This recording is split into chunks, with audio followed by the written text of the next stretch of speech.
Okay.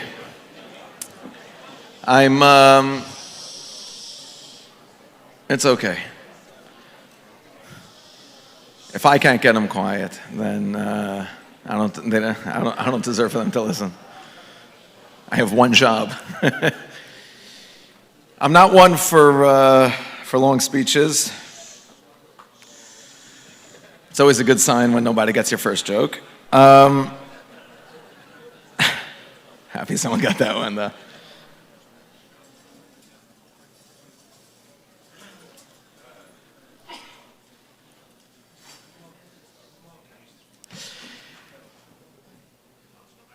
This time I was a little bit smarter.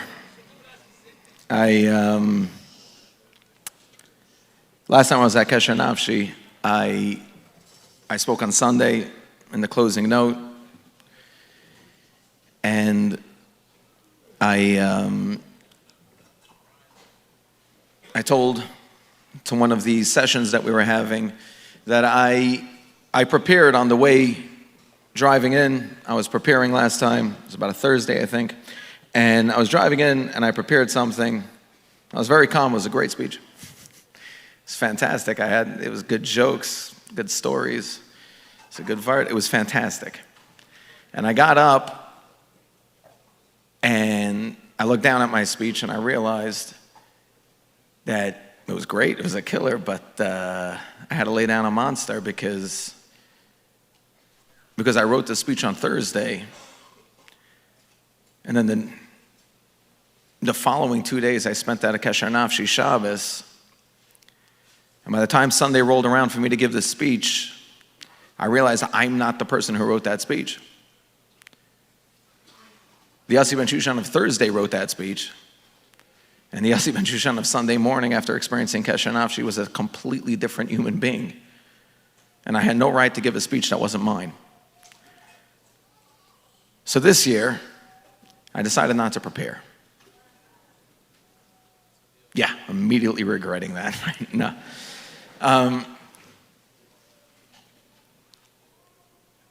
I tell you that only so that you understand that I can do that. I could speak on the fly, it's fine.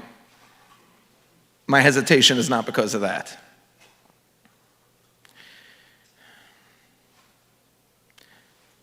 It's always hard speaking after people who you look up to and admire, and you realize humbly that you don't belong there. But to speak to a crowd that you know is so much more kadosh, is so much greater, b'chachma, u'b'minyan, than you can ever be, it's a scary thing.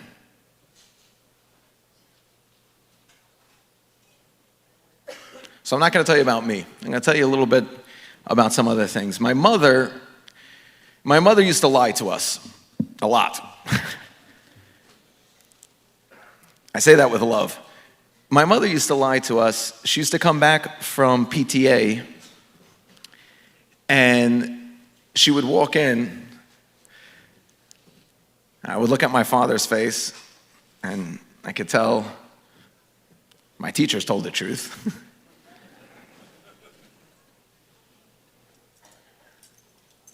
And my mother would look at me, would look at my brothers, and she would say, first of all, you need to understand, every single one of your teachers in Rebbeim are obsessed with you. They think you are amazing. They're at a loss. They're at a loss for how incredible you are. Yossi, your teacher said you're so funny.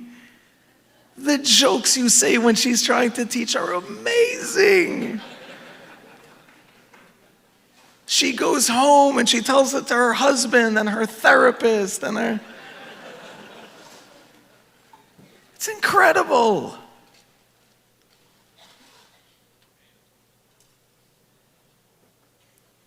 I didn't realize until years and years and years later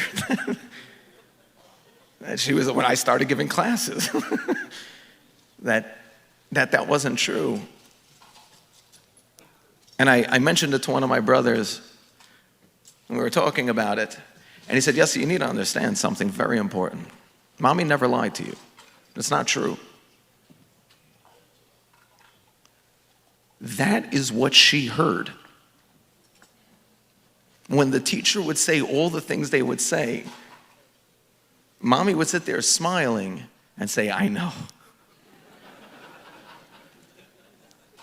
That's my boy.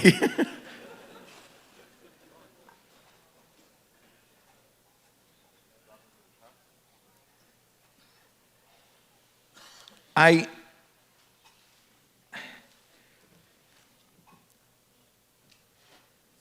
want to make one point, and I want to do it as fast as I possibly can. We spend an entire Shabbos speaking about how to connect to our children, how to value them, how to build them, how to understand them. And the entire time, it keeps seeming like some sort of sacrifice that we're making.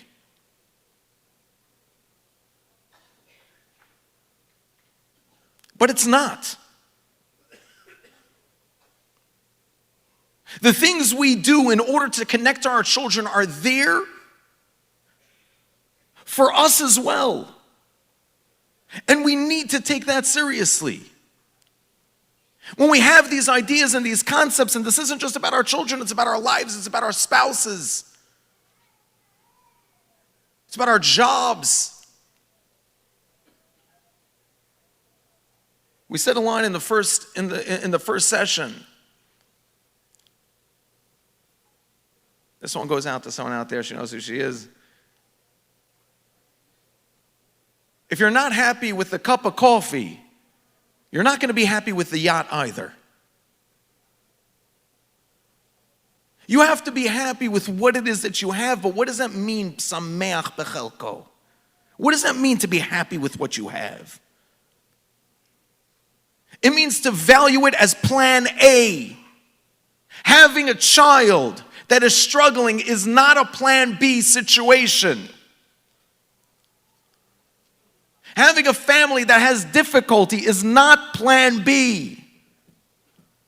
It's plan A. It wasn't our plan A, but it's plan A.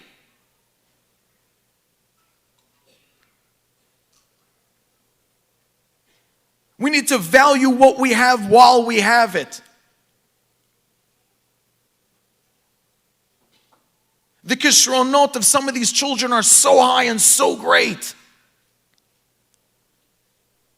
We're missing out on being so proud. For the view, for the concept, the idea, the fantasy that we have, that they're supposed to be something that they're not.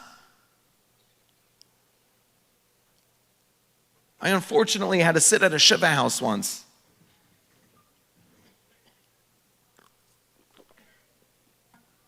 For a boy who he overdosed and he didn't make it.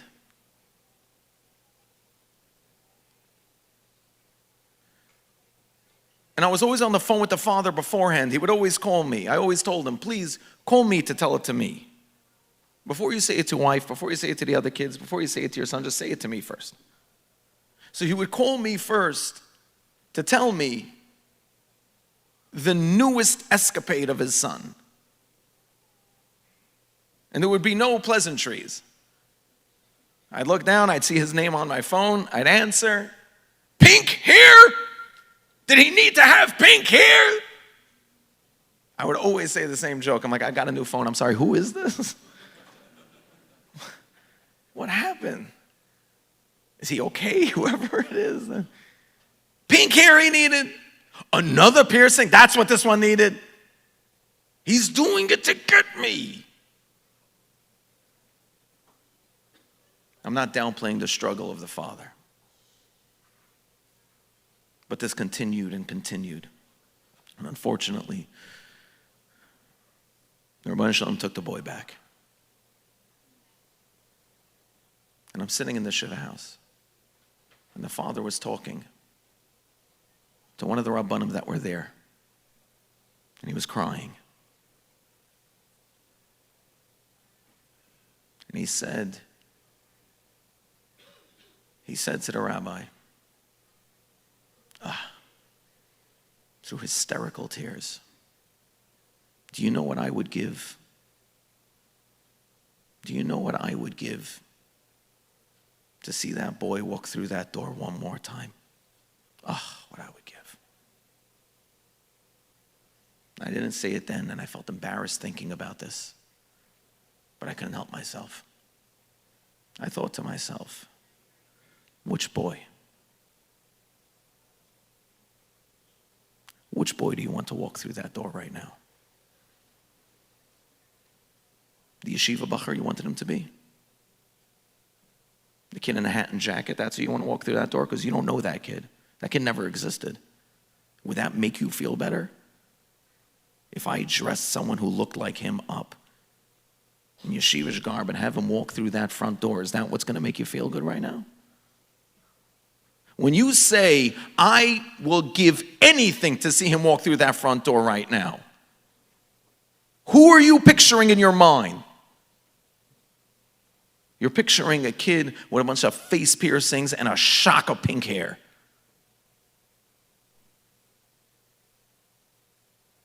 Now you're sameach with that kid. Now.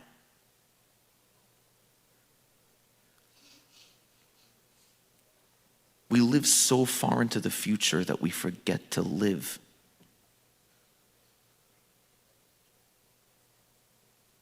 The child might not be what we planned for him,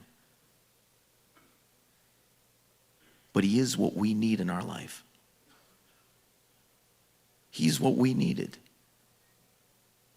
How many parents do I know, myself included, that we got what we need, that we got what we need in our life because that kid acted out? That we got to start building who we are, that we got an opportunity to work on ourselves, to be more accepting of who we are so that we can accept him. And years down the line, none of it's going to matter anyway. None of it's going to matter.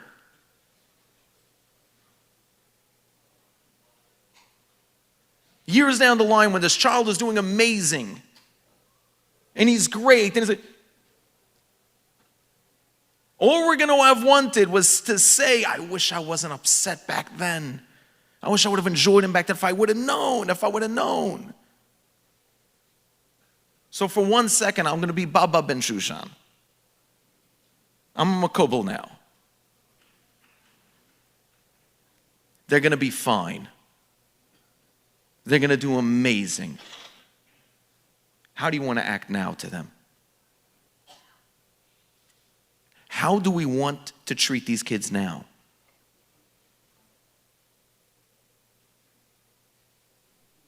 How do we want to treat them now?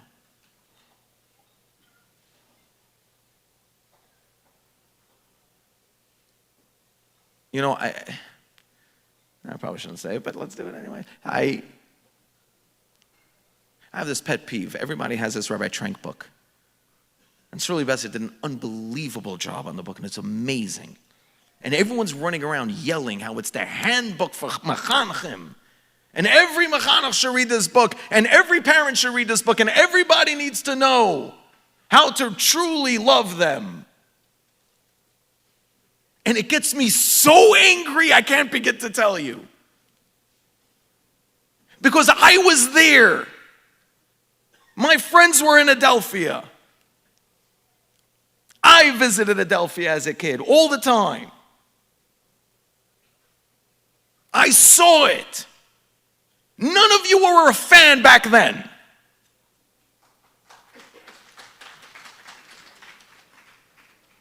Nobody stood up singing the praises back then. Nobody wanted them to show up. Nobody wanted those boys around. Nobody. Where do you get off now showing up? Starting to celebrate him now. Shame on you.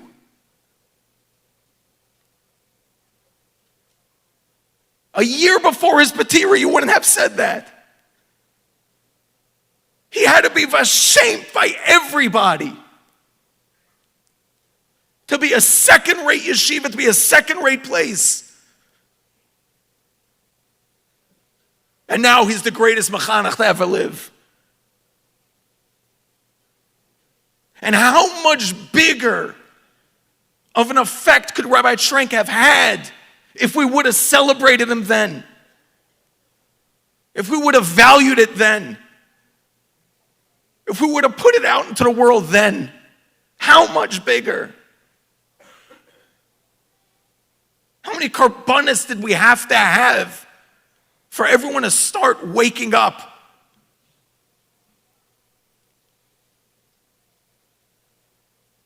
Just about every kid I know that went off the derech for any reason other than extreme abuse or anything like that, when they go off because they can't handle the fromkeit, they can't handle the Judaism, they always bring up an argument to me of something that we instated within the past 60 years. They have no problem with Shabbos, they have no problem with dancing on Simchas Torah.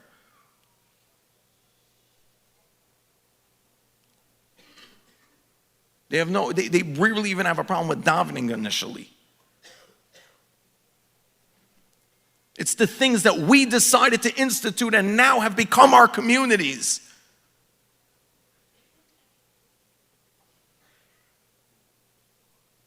The Rebbeinu Shalom did not create all of us to be exactly the same.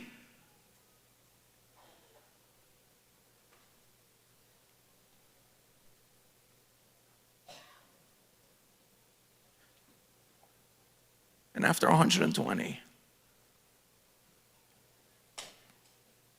when we have to go up,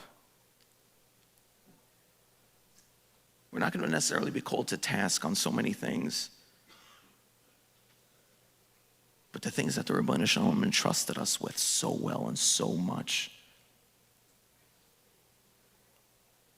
the diamonds that he gave us, those we're going to need to tell him we treated properly, we treated right.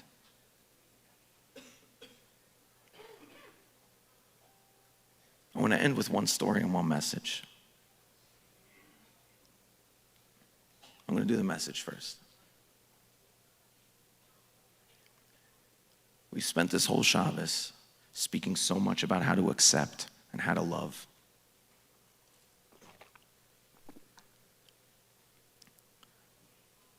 Sometimes we didn't have to speak.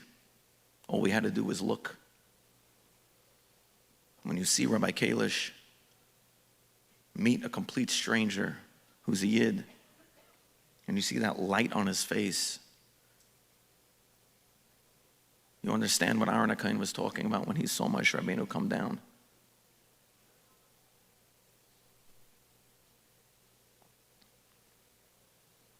Sometimes we just have to see.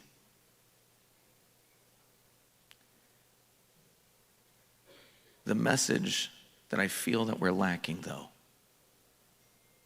is that we cannot give our children anything that we don't have.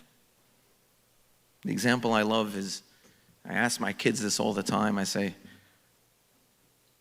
what happens when you squeeze an orange? And they always say, we know, Papa.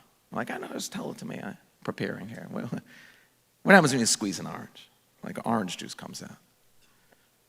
Like, why does orange juice come out? What if I want lemon juice? What if I want grape juice? Why does orange juice come out? I say, Papa, because that's what's inside the orange. It's an orange.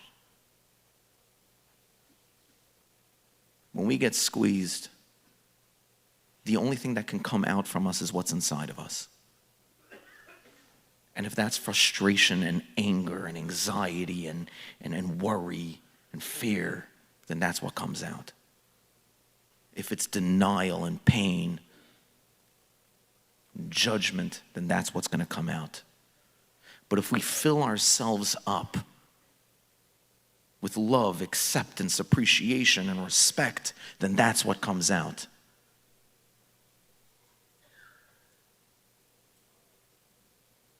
I learned hypnosis one time. They told me the first step to hypnosis is you need to understand You have to go first. If you're not in the trance, you can never put anyone else in. You need to go first. My Rabbi Berkowitz, when we used to go out to Kiev, he used to tell us all the time, the greatest tool you're going to have in Kiev is to fully believe it yourself, is to fully be deep in it yourself. Our children can never love themselves if they are constantly looking at parents who can't stand themselves either. We need to take care of ourselves. We need to build ourselves. So many parents say the line to me, I'm fine, everything's fine, I just need my kid to be okay. If you're not happy with a cup of coffee, you're not going to be happy with the yacht. Your kid could be fine and you're still going to feel that way. We need to go first.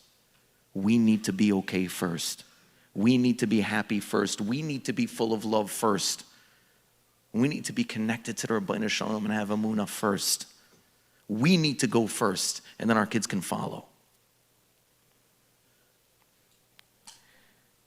When I was working in Eretz Yisrael, this goes back, I got a call from a woman. She said her son is learning there for the year. I happen to have known his Rebbe.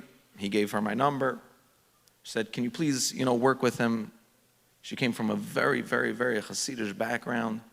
They were a very, very insular community. She said, this boy, though, is going out and doing his own thing. Wasn't so far, wasn't so bad, but to her it was unacceptable. And she kept saying this one line. Whenever she really wanted to vent the frustration to me, she always said to me, and I talked to him and he says, yeah, everything is cool. Everything cool, cool, cool, cool, cool. He always says cool. I hate that word cool. Mommy, do you think this is cool? I can't stand the cool. And we're talking.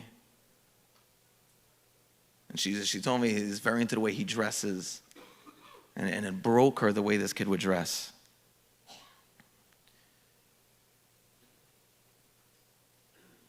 Finally, I'm working with the boy for a while. I'm working with her. I'm working with the parents. And we kept hitting this brick wall where she just couldn't get to the point of saying, I'm going to accept him as he is right now and build a relationship with him and then. Sure enough, they come to Eretz Yisrael to visit their kid. They're walking down the street, they go to a restaurant, and she was telling me the whole time, she's texting me the whole time, I don't want to be in this neighborhood of Eretz Yisrael, I don't want to go to this restaurant, I don't want to. But we're doing it for him, we're doing it for him. They're walking by a store. And the kid looks into the window. And he sees this leather jacket. This beautiful leather jacket. And he turns to his mother, and she saw it coming. She's like, please don't say it. And he goes, Ma, Tati, isn't that cool? And she says, yeah, I couldn't. And they continue walking. And she says, Rabbi Bensoussan, I don't know what came over me. Yossi, I have no idea what came over me. But I decided that's it. This is the moment that I'm going to completely work on myself. I'm going to go against my nature. I'm going to go against who I am. I'm going to go against my instinct. And I'm going to go against everything.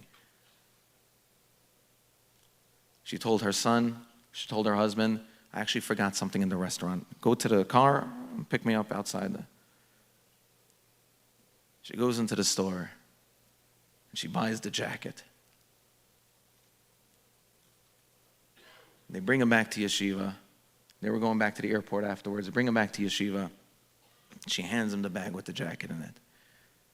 And she says, Sadek, I just want you to know. And she told me before this.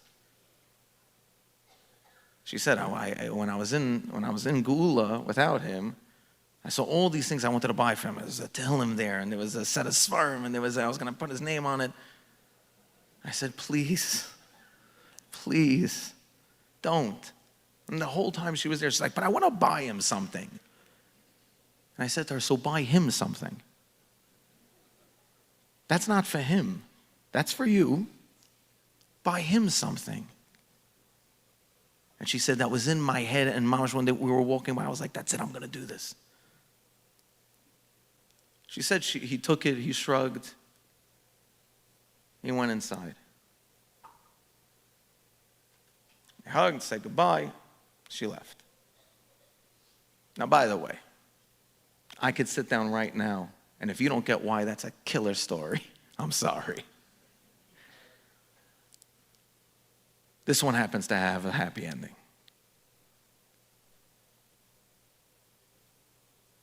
His Rebbe calls me up, and he says, Yossi, you in the neighborhood? I lived right there. I was like, yeah, what's up? He's like, I need you to come by. I come by. As I walk through the hallway, I see this boy walking down the hallway, and he's wearing the jacket. It's the dead of heat. He's sitting there wearing this jacket. I see him as I'm walking by. I say, Srolchik, looking sharp. That is a jacket. I've seen this kid smile a few times when I made jokes, but not more than that. And I was looking at the jacket because I knew about the jacket, so I was focused on the jacket. I said, Srolchik, that is a nice, sharp jacket. And then I looked up at him, and his face was beaming. And he says to me, yeah, my mommy got this for me.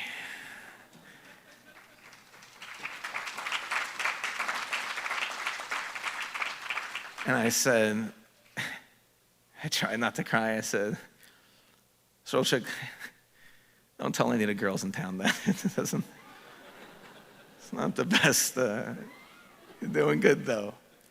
I walked by him. I went into the office. There's Rebbe. And he said to me, I have no idea how this happened. I said, I know the jacket his mother told me. It's amazing. He said, no, not the jacket.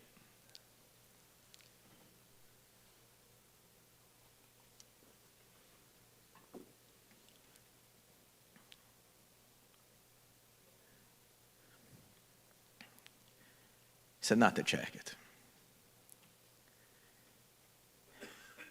He goes, Yossi, come here. I want to show you something. The boys were all outside playing basketball. We went into Sruli's room. Sruli is a very non-expressive kid. He was very embarrassed that he still had an accent. And he wouldn't talk a lot. He was very afraid of people knowing too much about him. He had nothing hanging in his room. It was a bare, clear bed, a few small belongings, and so. Walk into this room. And his Rebbe points to the head of his bed, and I almost missed it. I said, what? And I look. There was a little post-it note. Little post-it note on the wall of his bed, taped to the wall of his bed.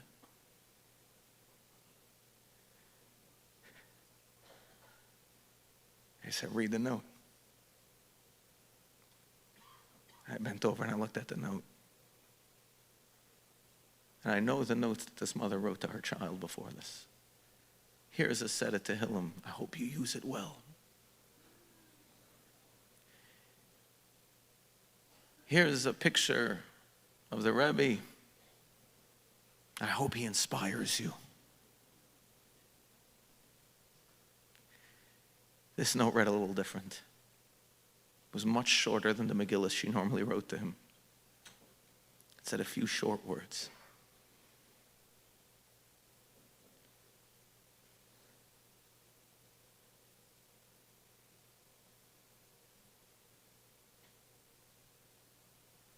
Enjoy the jackets, really,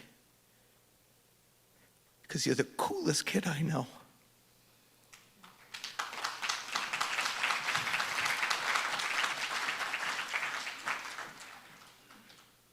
There's no question in my mind that I just got fired from a case. I had no more need. There's nothing else I could do.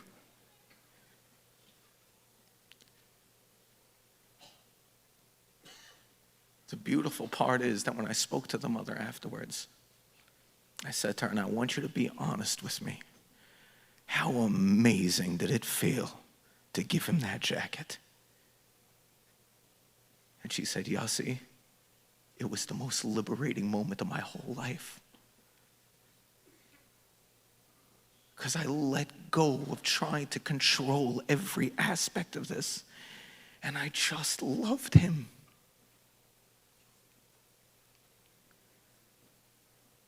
We're not going to all get to have the Hallmark moment story. But we can all put this into practice. But it starts with us. Be the coolest person you know. And tell yourself every single day, you're the coolest person you know. Now what a neighbor thinks when they see you walking on Shabbos with that kid won't matter anymore because you're the coolest person you know. What as Manal said doesn't matter anymore because you're the coolest person you know. What plans didn't work out doesn't matter. What anxieties come, what stresses come, doesn't matter because you're the coolest person you know. And if you're the coolest person you know, you're going to be the coolest person your kids will ever know. Thank you so much for having me. Thank you so much for sharing your lives with me. Thank you so much to Kesher Nafshi. It uplifted me. It energizes me for the next year. Shavua Tov.